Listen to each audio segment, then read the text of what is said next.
One. Hey, sorry we're a little late here. We're getting you done at 2:01 or 5:01 if you're on the East Coast. Welcome to the Marketing Happy Hour, where we are totally happy for under an hour, at least once a week. I am one of your hosts, Dr. Christopher Vogelmann of Maximize Your Media, our digital agency that focuses on social media posting as well as Facebook advertising, YouTube advertising, and of course, our specialty is Pinterest, above and beyond most else. I'm also the head chief honcho of our doctors coaching group that's coming up. Actually, probably going to relabel it, but it's currently called Life Beyond Practice. But my clients are happy to let me rebrand it into something else. And with me, as always, is... Hey, I'm John Paduchak, your co-host over here. And yes, you are. Yes, Targeted Net Solutions is our digital agency, and work primarily with social media and video. Video killed the radio star. I remember that. It did. It did kill the radio star. That's what they say. Hey, so we're talking about live broadcasting these days, and it's one of John's specialties, so I often defer to him to his expertise. I can only speak about some of my horrific experiments and failures in live video broadcasting, but that's a way that you can learn too, which is don't do what I do and you will be successful. Mm-hmm. Anyway, so we're talking about the tech, the equipment, the confidence, and all the things that you need, because if you don't go live, you will not survive. Now, maybe that's a pretty strong statement, but that was just to capture your attention. But we'll also be hopefully capturing your questions and comments as we go through this broadcast today. So, John, why don't you start us off with maybe some of the basics, and we might bring one of my co-hosts from another broadcast in to talk about her experiences with going live. Sure. So some of the basics, of course, that we've got to be aware of are the equipment, the software that we're using, what we're going to say on camera, because it's one of the biggest challenges, right? Our camera presence. And we've also one of the biggest concerns is getting my face out on camera. What am I going to look like? I'm really uncomfortable with that. And those are all big things that we have to push forward to get things rolling along. But I don't know, where do you want to start? With the equipment, maybe? I think, I start with equipment, because most people really enjoy the whole equipment thing. What do I need? I've had clients who've actually bought a bunch of equipment against my recommendation. Like I had somebody recently buy an HP laptop. I said, no. I told you I would prefer that you got a MacBook if possible, only because the camera, little green dot that I'm staring into right now, looks really good. I'm not using the fancy schmancy ones. What did I have here? I think I've got a Logitech sitting here, but you know equipment inside and out, John. I do. And pretty much all you need to get started is one of these little babies, your little portable broadcasting station called an iPhone or an Android. Yeah. I do agree. This has got everything. You've even talked to us about the sound quality that's incrable in this microphone. It's amazing. I mean, even just the built-in microphone, I was able to capture somebody singing on stage in a concert where he wasn't using a microphone.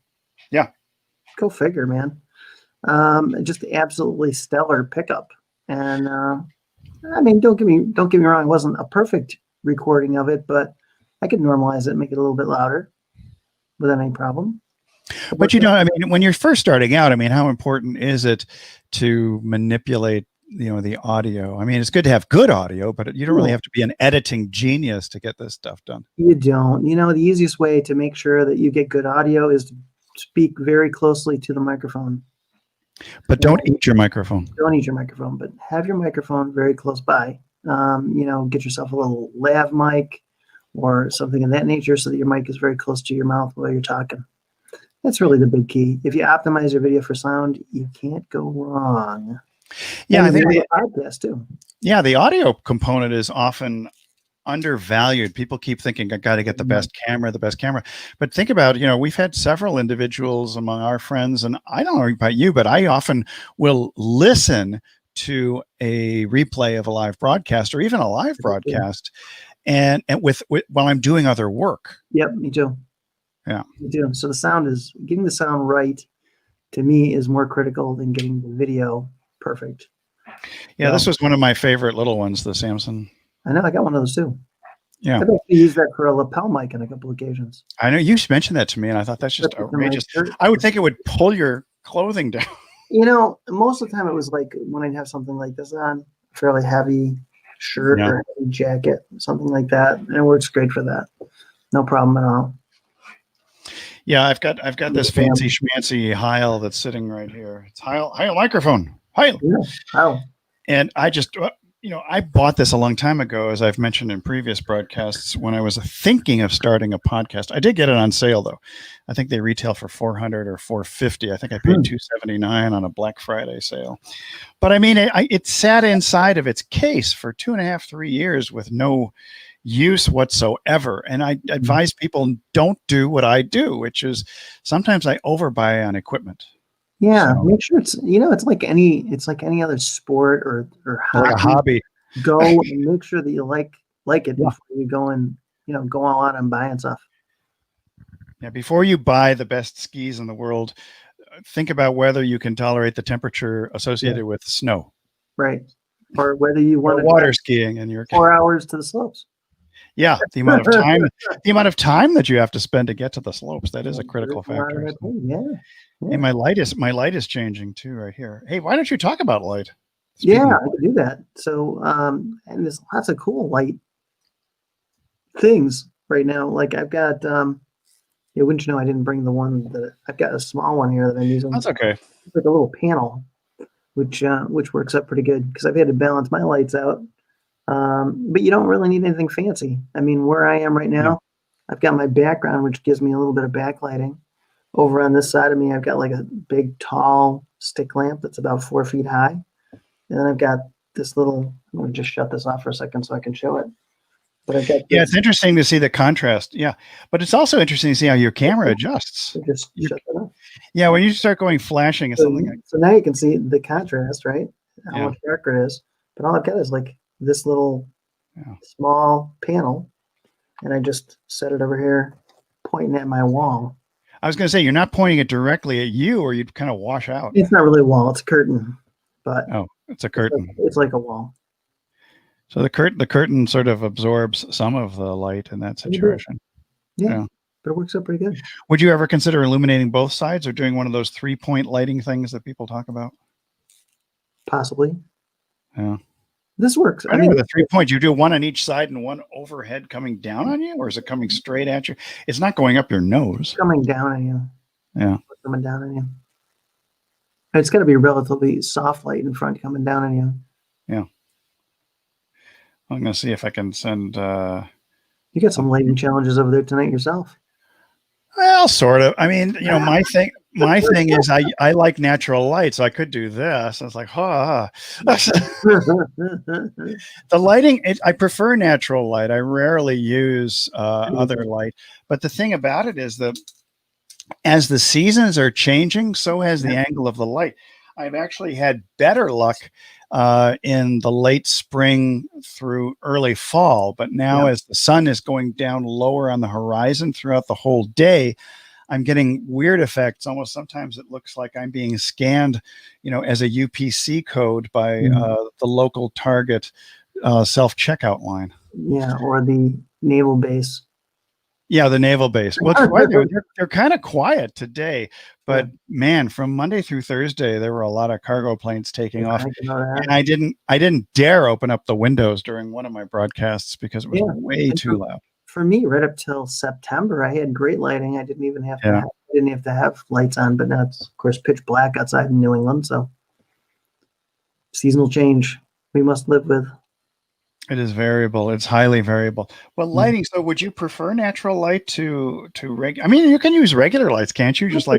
I prefer natural light. When I can't have natural light, I try to use relatively soft daylight bulbs. Oh, that's a good idea. That you can just pick up from your local Home Depot. Yeah. Or hardware store. No problem there, and they work just perfect. Put a couple lamps around you. One up above in front of you and just do the trick. The big thing you don't want is shadow. You can see I don't have any shadows behind me, so it's lit so that I don't have any shadows. And that's the big thing you want to watch out for, is that you're not projecting shadow onto your backdrop or whatever. So anything else on lighting, say fluorescent versus incandescent, or getting an LED that has a warmer quality to it? Any of those are good. Some people, I tend to like more of the daylight LEDs. It is possible to get panels that do daylight and like a warmer kind of tungsten type of. Are those very expensive? I mean, what would you recommend for somebody who's just starting out? Now, in fact, the little panel that I showed here, I think Yeah. I bought 2 of those, I think at Sam's Club for $20. For $20, yeah. They weren't very expensive at all. And they're usually pretty available at Amazon, those kinds of things too. I like the little ring lights. Wing lights? Those aren't wing nuts. Ring lights. Oh, ring.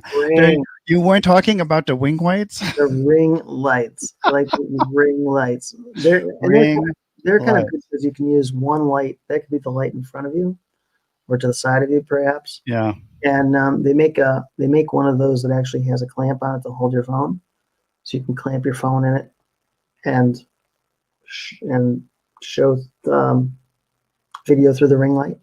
Yeah. So they work great. So many different lights to play with. I know some people necessarily recommend going and buying a whole photo kit. Yeah, I try to use some things around the house first and see how you like it. Hang on a second, see if I have something here I wanted to show you. Talk amongst yourselves. I think it's not here. I was looking in my office cabinet for something that was very. I think you've seen this before. One of our mutual friends, Ben Atkins, had these little ring lights that were given as a premium, and they clipped onto your phone, and they were pretty good. Oh, I have one of those. You do have one of those, yeah. It was for Closer's Cafe, I think that was the group. I don't think I got mine from him.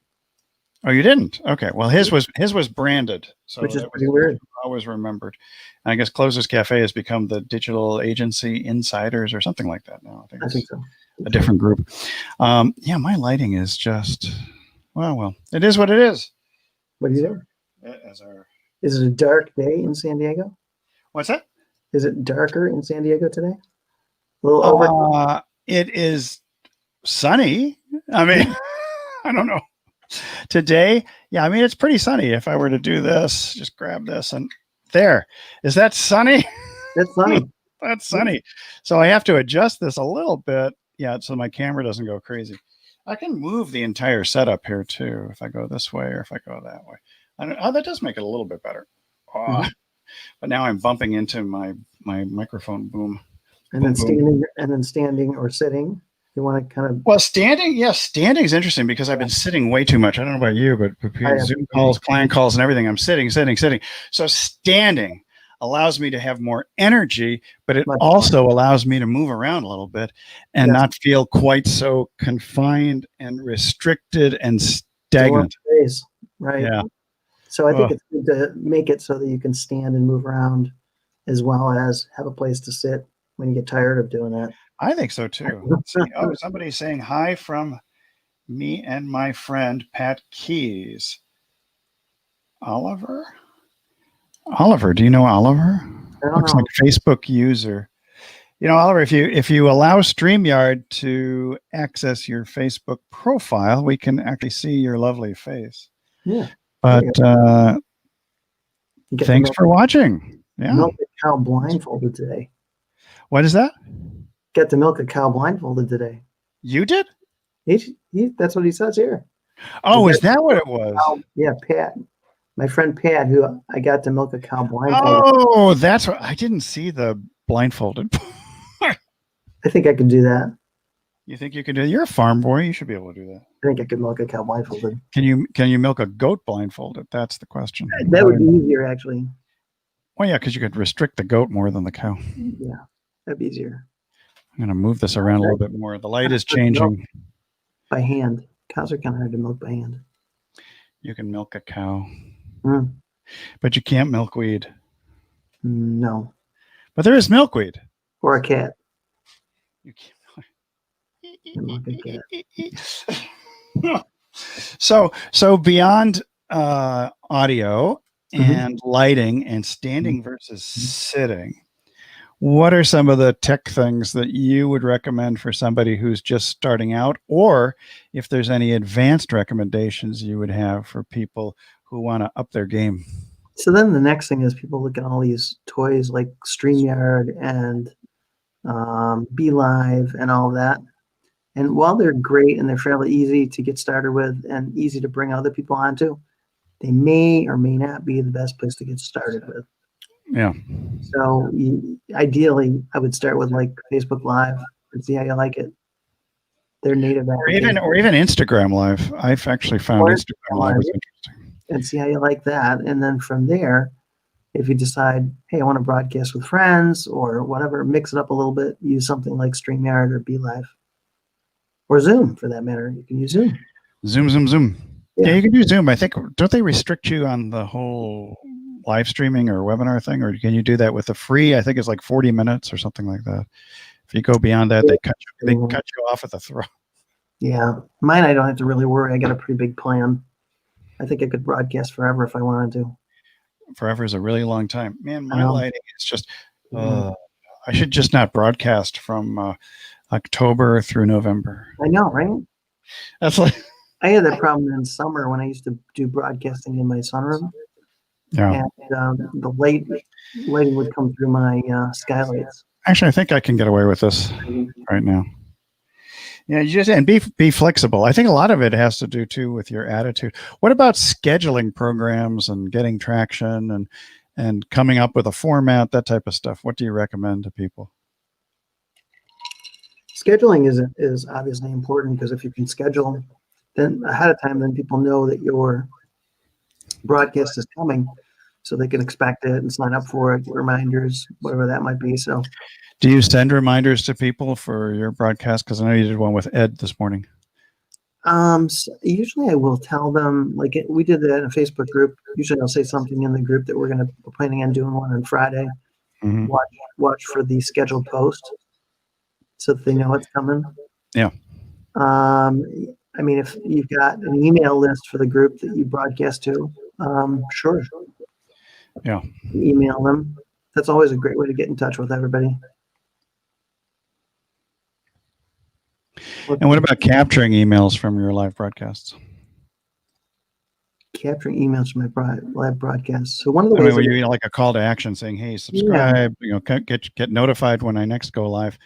Man, this is just really something. I know. Lots of times I have like a nice little gift for people to do that. And then it's easy. We've got the ability in here to bring that up and have it run across the bottom. I should say you've got the ability to do that. I've got the ability to do it. You're starting to flash there. I know. Every once in a while we get these little flashes. It's almost like the green flash just as the sun hits the horizon during sunset. Yeah. I'm not quite sure what that's all about. They always seem to happen here. It's interesting. So we have kind of a running ticker in StreamYard that we can do calls to action on. Yeah, and you can always use the Facebook comments to do them as well. I was looking for our ticker. Oh, I know where it is. It's down at the bottom, I think. They have video clips. We can have our display of our names or no names. Mm-hmm.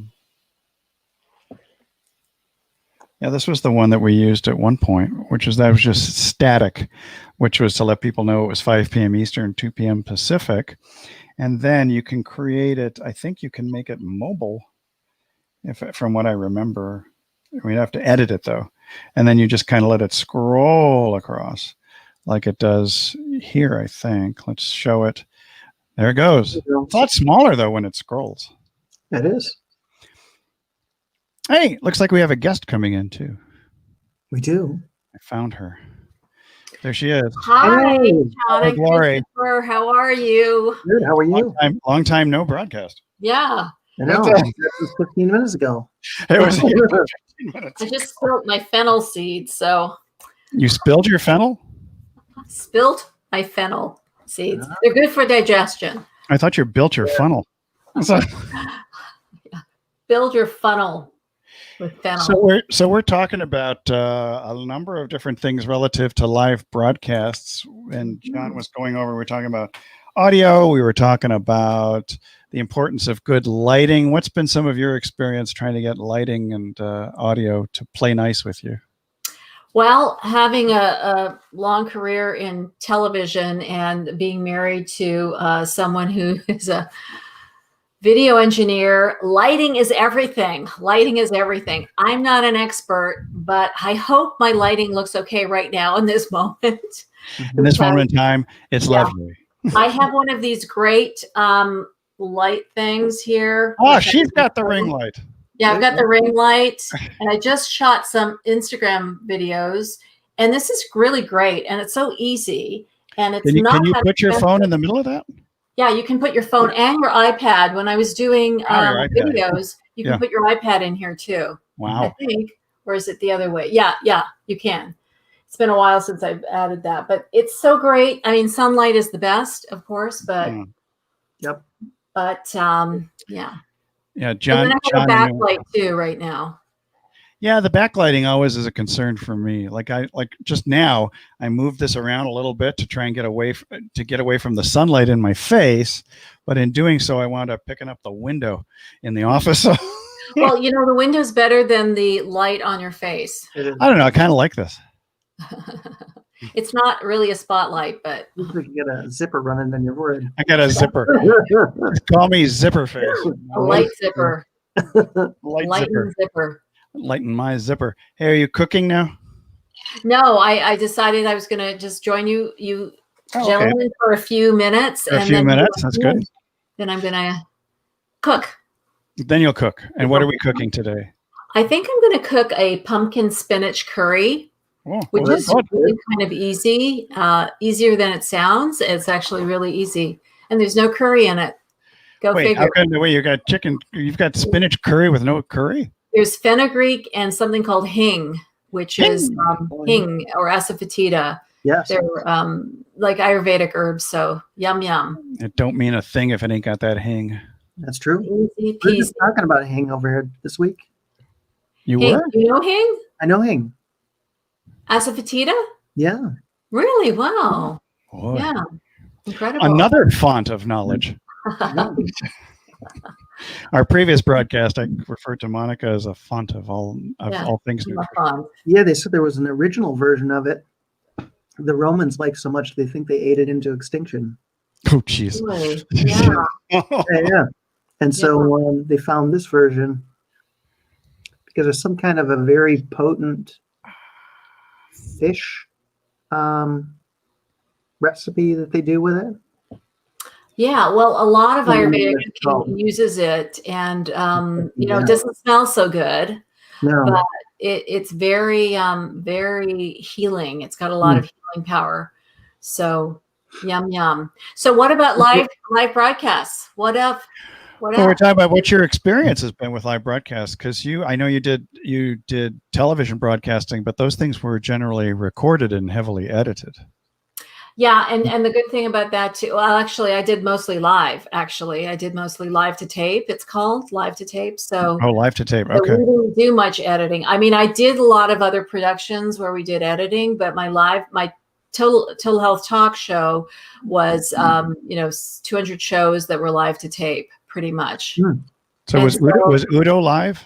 I was remembering. Udo was live. Udo Rasmus was live, and everybody else was live. And I started actually in broadcast doing a live broadcast television show, and 8 minutes. I had 8 minutes every week with. I represented the Consumer Association of Canada, and I did these grocery price surveys and talked about food for 8 minutes live, and I loved it, and it was pretty exciting. Yeah, so I got the bug then. Speaking of exciting, I'm sweating bullets here, so I got to open up some doors. So it's a little bit different doing like Zoom and Facebook Live, and what I find with Facebook Live is well, I feel like I need to record things to have it a little more perfected, especially if I'm giving little pieces on Instagram or something like that, like little 1 minute segments. I feel like I have to record it a couple of times, not only from what I'm saying, but also visually, I want to look a little more like, I don't want my hair to be all over the place. And Yeah. so I guess that's not live then, but it is live recorded. So yeah. I might refer to it as live-ish.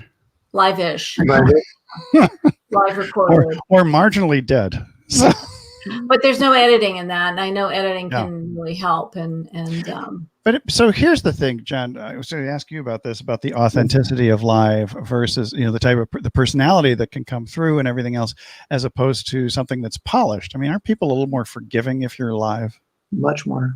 Much more forgiving if you're live. Like if the kids in the background or the cat. They do realize that, and they do realize that it's not a polished production. Yeah. And so, very, very forgiving about it. But what about the repurposing? Because that's, I think, the biggest thing. People don't understand that, if I go live, well, that's it. It's gone. Still pretty forgiving about that too, even though it's repurposed. There's still, Can you explain to people who've never done this before what repurposing is?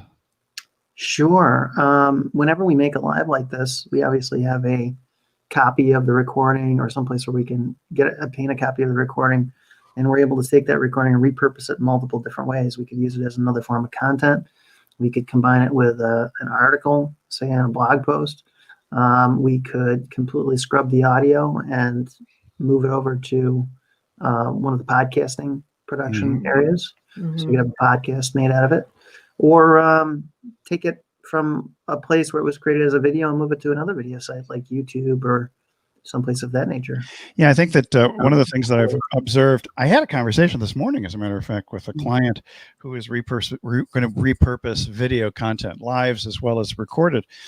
And one of the things that I mentioned, which is really important to consider, is that if you're going to repurpose, say, for Instagram, you want to have everything centered as opposed to this sort of landscape look, because you're going to be editing it down into a square shape. Or what's even more challenging, if you're going to go to IGTV, where there's a lot of good marketing traction, you got to be in a vertical format. So you really want to be centered, and realizing that most of the extraneous stuff on either side of you is not going to appear. Oh, go ahead. Sorry, what else you can repurpose? You can do transcripts, and you can do an ebook out of it, and you can do like articles, so there's all sorts of things you can do with your audios and videos. Yeah. And here's here's a dirty little secret, which is you can just gather all of them and make it into a digital course. Yeah, that too. I have all my TV shows in a format that is not digitized. So I'm kind of stuck, and I've had these videos for a long time, 200 of them. And so I'm kind of stuck, and I'd love to put them on YouTube, and that would definitely be repurposing. Yeah. It's VHS, baby. It's not. It's actually broadcast quality. Oh, I thought it was Betamax or something. No, it's called 3/4 inch, and Betacam is I don't even know what they're using now, but 3/4 inch tapes. Well, yeah, I'm sure it's a bit pricey to convert those. Yeah, I think it was $100 a tape. So that's a lot. Hey, a little 20 grand. It's pocket change after Thanksgiving. I would say too that there's a lot of automation involved around repurposing. So there's programs like IFTTT and Zapier and different things that allow you to move video from one platform or something like that to another. That's great. That's Part of me wonders if there isn't more digital equipment that you can use at home to make conversions. I know that there's CD burners and all kinds. People are taking VHS tapes, for example, and converting them. But it sounds as though that 1/4 inch format is probably studio quality and expensive. Yeah, it's studio quality, and you can buy equipment for about $1,000, and but it's time consuming. So I mean, all these pieces are they're resources you have, and at any time you can pull them up and put them in whatever place you want to put them. But they're part of your assets. They are your assets. 4 or 5K clients, and you're good to go. Mm-hmm. Get that 20 grand. Yeah. Anyway. That's how it works. Yeah. Yeah. So, John, what about backgrounds? Because people always talk about backgrounds. You've got that little Japanese screen. Ironically, we both have the same screen, but I leave it downstairs. Ironically, a lot of people have the screen. Yeah. or similar. It's great for hiding stuff in the back of your. So. It is great for having a nice clean background, easy to put up, and especially for most people aren't really familiar with using green screen. And if you are bad at using green screen, it can look really amateurish. And so a lot of times I just say start out with, like you have, you've got a great background with books. I've got like the Japanese screens. Monica's got a nice office setup that's very clean and, looks good. Just the different things that kind of represent you, represent your passions, represent your brand. You see me broadcasting a lot out of my RV when I'm riding around. Those kinds of things, the things that we'd like to be seen for, give folks an idea of, our hobbies and passions too. Yeah, there's personality. Yeah, there's a lot of personality in it. Like, it's interesting. You can show off the Buffalo Bills if you. Yeah, we don't want to do that. You do that. It's interesting that Zoom also has some green screen capability. It does. Is that not so?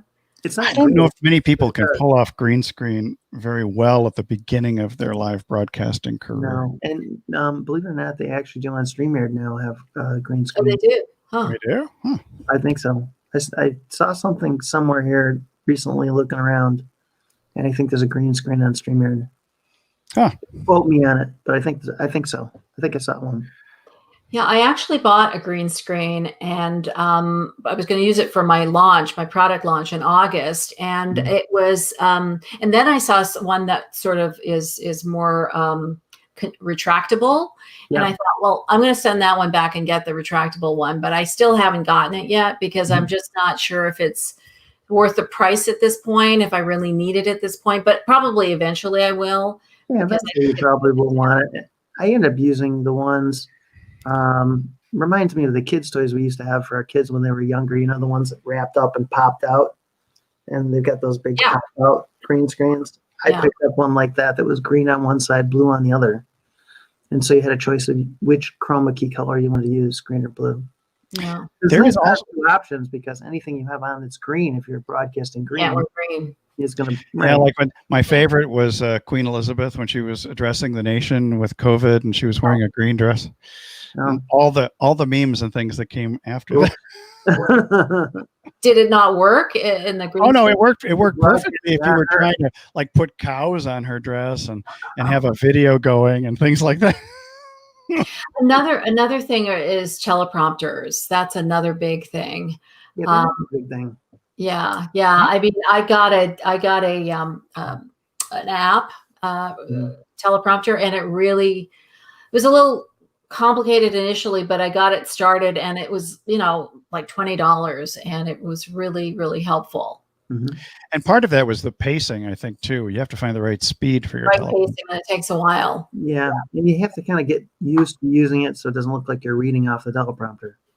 Because one of my friends used to use a teleprompter all the time, and I kept saying to him, I said, I don't think you want people to see you look like you're reading like that much. Yeah.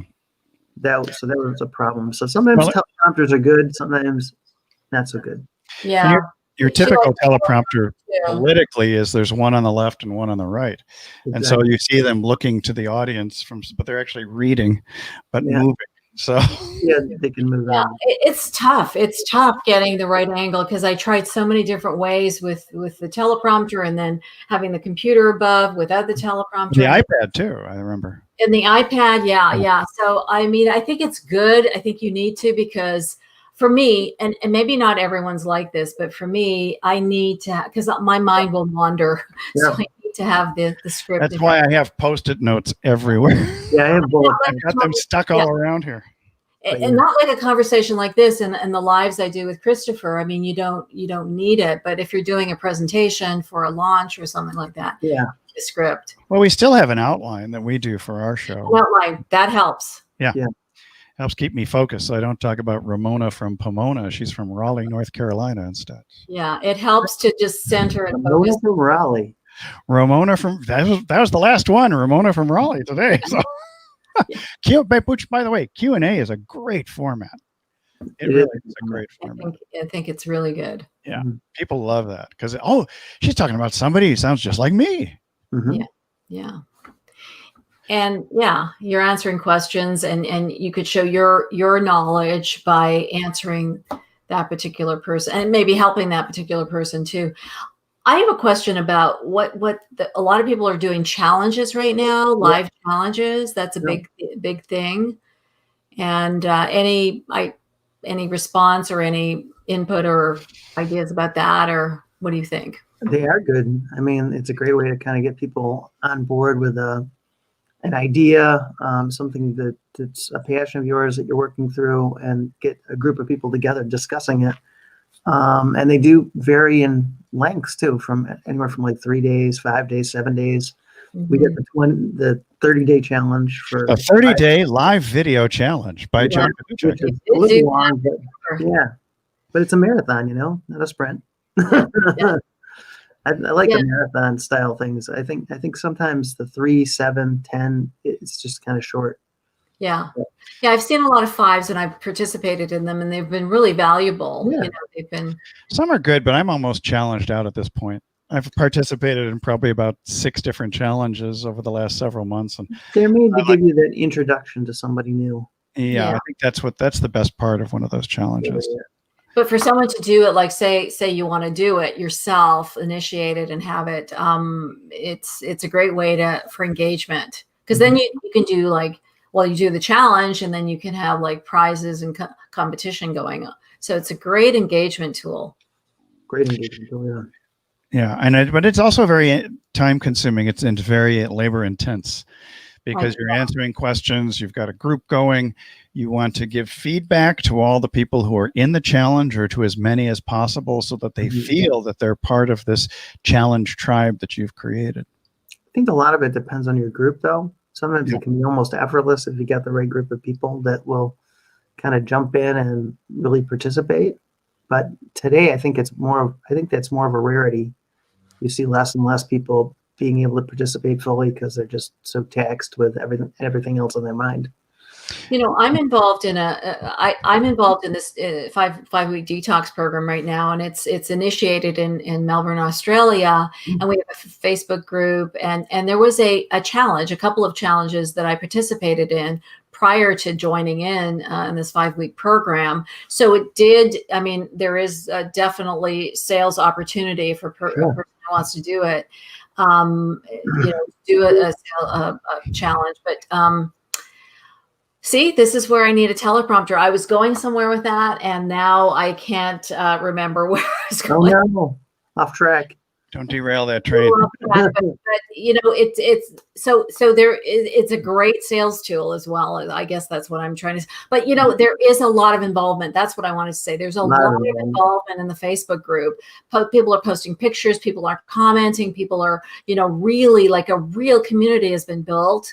And they do this like every 2 months. And so it's building. It's an international kind of community, which is really quite amazing. I think that if your challenge gets greater than maybe 20 people, you need a team member to help you administer that. Absolutely, you need team. You need team.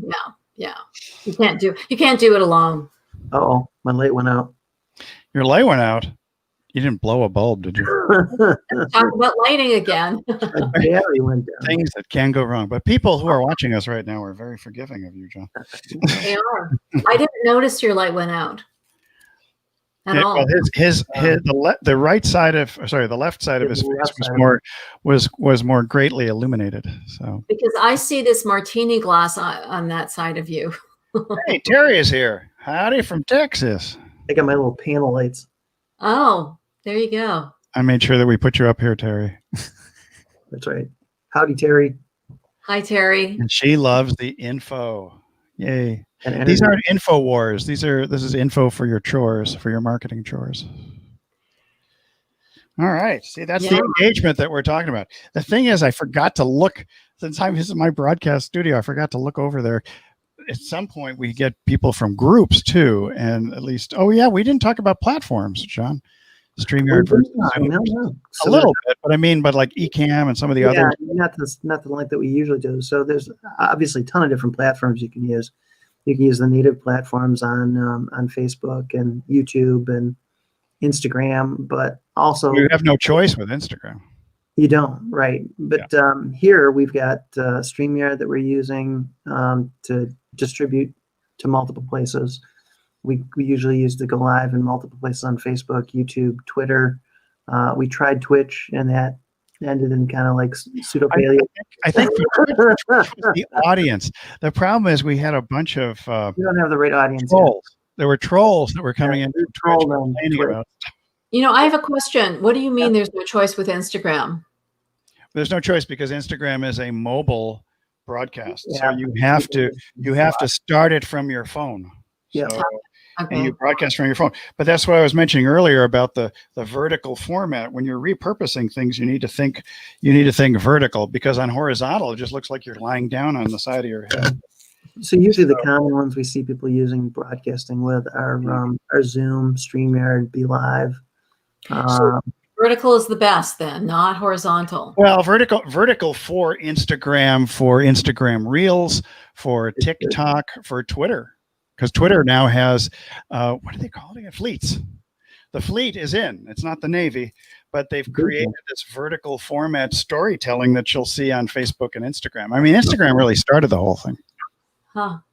Yeah, it's very interesting. Instagram, using a stick, and it's horizontal. So I guess I should rethink that then. I think because if you're just doing an Instagram live, think vertical instead of horizontal. But I repost them on Facebook too. Yeah, but that works okay on Facebook, because it looks weird on Facebook sometimes if you just have the vertical, because then it's grayed out or blacked out on both sides. That's the thing. You're shooting for one, and then you want to repurpose it for another, and you're not able to. Yeah, which is what I mentioned earlier. If you can center everything in your video, then it won't matter if you repurpose it in vertical, square, or horizontal. Mm-hmm. You've got that option. I've seen it done with, in fact, Trevor Noah on The Daily Show. You see his broadcast that was on YouTube, which is in a horizontal format, repurposed and sent into IGTV. And what they've done is they just compress everything on the side of him until it is a vertical. But because he's centered during each one of those broadcasts, they can edit out the side views. Well, they've got the technology too. We actually have the technology too if you want to do some simple editing. God, what's the Canva? I've heard Canva. Is it Canva? No, that's not. Canva is very good, but not so great for edit. I wouldn't say for video, but I've had some experience recently. We were actually looking at switching from Adobe into Apple's Final Cut Pro, because it was only $300 for lifetime, basically. Whereas getting into the whole Adobe cloud was going to cost us a minimum of $51 a month. And I just didn't want to pay every single month. And one of the things that we did use for that, we went on a trial. You can do like a 7-day trial for Adobe for their Creative Cloud. And but the only thing we wanted was Media Encoder, because we have a video editor who my wife sends most of her stuff to. I have yet to send anything to her. But she could not manipulate or use actually the .mov files, which are the Apple format for videos. So you take the video. So Media Encoder was the item that could take the .mov and convert it into an MP4, which could be used by just about anybody with any editing software. So that's a little techie geeky, and it depends on your team members. Also, upload times are very big too, and download. If you have somebody who's in an area where they have very slow internet, it can be a real problem if they're editing your videos and then re-uploading. Yes, it can. Yeah, I know with Jeff Walker's PLF formula, they recommend a really simple, it's $100 editing system, and I can't remember. I thought it sounds something, it's sort of similar to Canva, but of course Canva is not an editing system. Camtasia. It's what? Camtasia. Yeah, that's it. Yeah. Oh, I have ScreenFlow. ScreenFlow can work too, but ScreenFlow is exclusively for the Mac. Yeah, I have Camtasia. What do you think of Camtasia? I like it. Yeah. I mean, they just big. You can. I forgot about ScreenFlow. You can actually make it into a square video and things like that, and then download it that way. There's another little program that I like that's really cool. It's called InVideo, that lets you take a bunch of videos and clip them together. So if you have a lot of clips, you can put them together and make a whole video out of it. Do you know what I found really, really, really useful? It was iMovie on my iPhone. I actually found that iMovie was easier to use on the iPhone than it is in the MacBook Pro. Really? Huh. Yeah, just in terms, because the drag and drop is with your finger. And you just center it and drop those things in. Because I did an application video for one of our mutual friends for her, what do you call it? She's calling it a reality show called Follow My Launch. And I found it was a lot easier to edit on my iPhone than it was to try and do it on a desktop or laptop.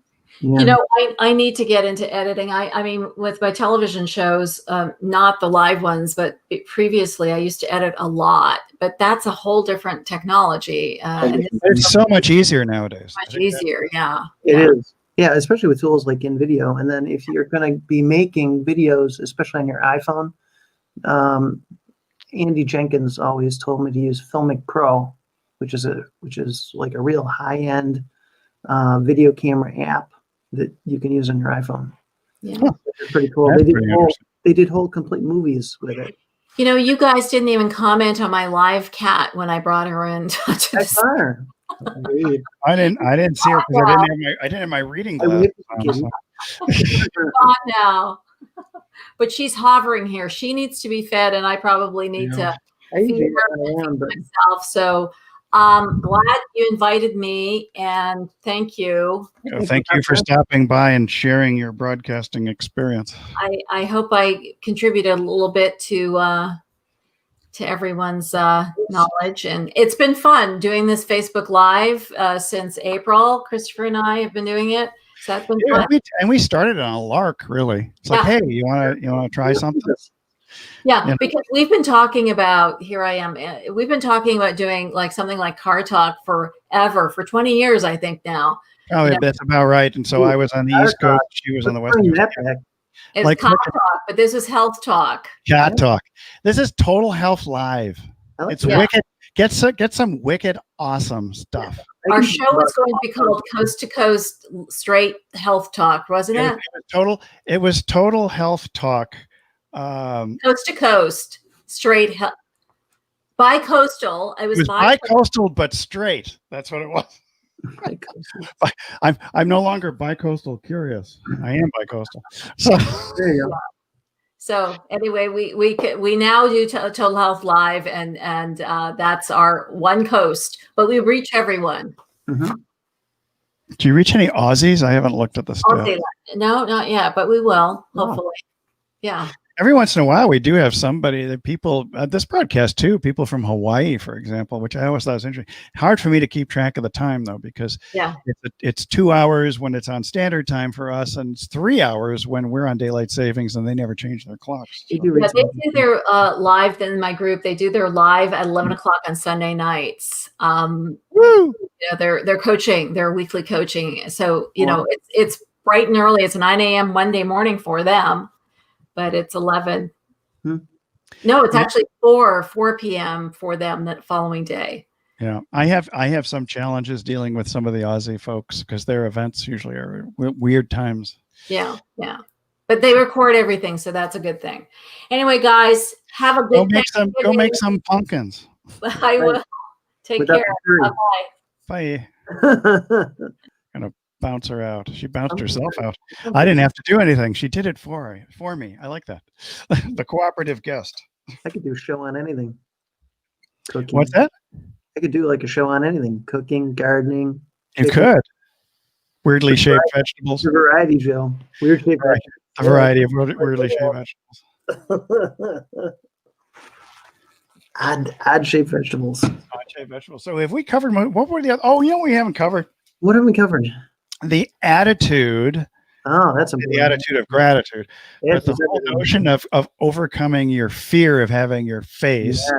And the other thing is, and being confident enough to look straight at the camera, which for my MacBook is this little green dot right there, because you really want to have people feel that you know, if I'm having a conversation with you and looking at the camera, it's a whole lot different than if I'm having a conversation with you and I'm looking down at my notes or my keyboard or some other screen.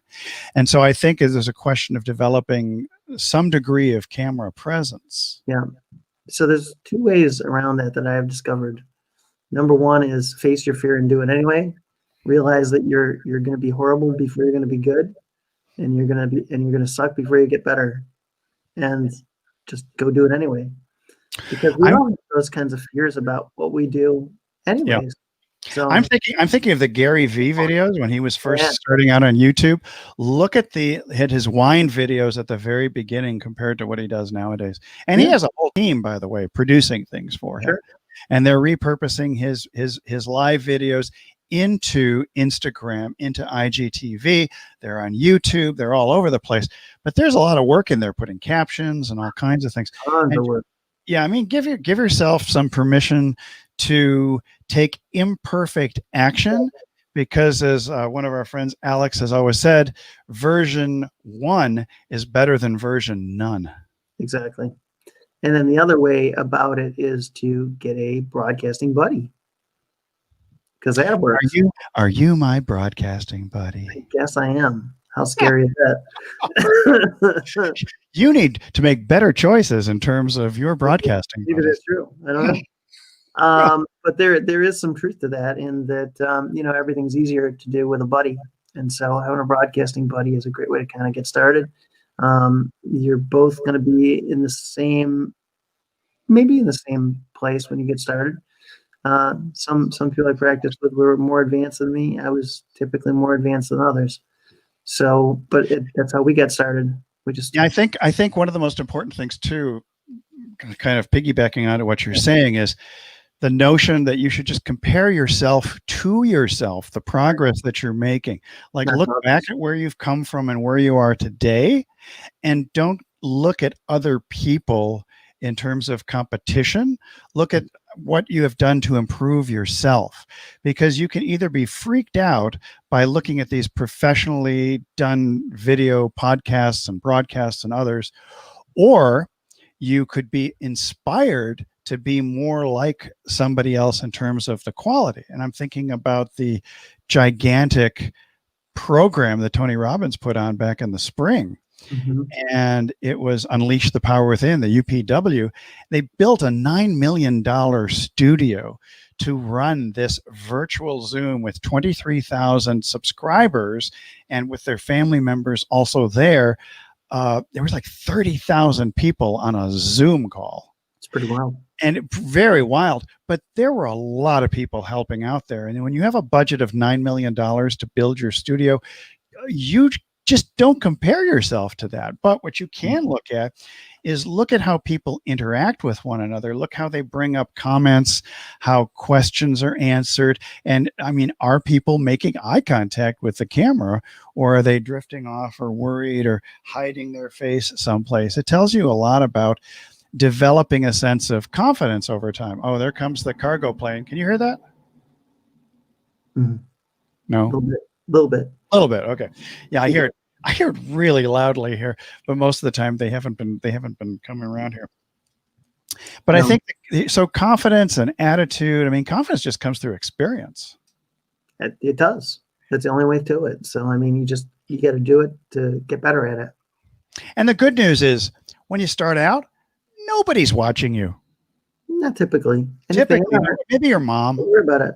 It could be your mom, your wife, a buddy of yours, or something like that. Yeah. But I've seen people doing live broadcasts. Some of our mutual 7-figure marketing friends, Yeah. and they just have a little card with a couple of points that they want to cover, but also they make a lot of mistakes and they're okay with it. So if somebody who's making 7 figures, 8 figures a year in their business is okay with making a mistake going live, and they still make those mistakes, it's okay for you to flub up once in a while. Exactly. I see people who do all kinds of public speaking. Yeah.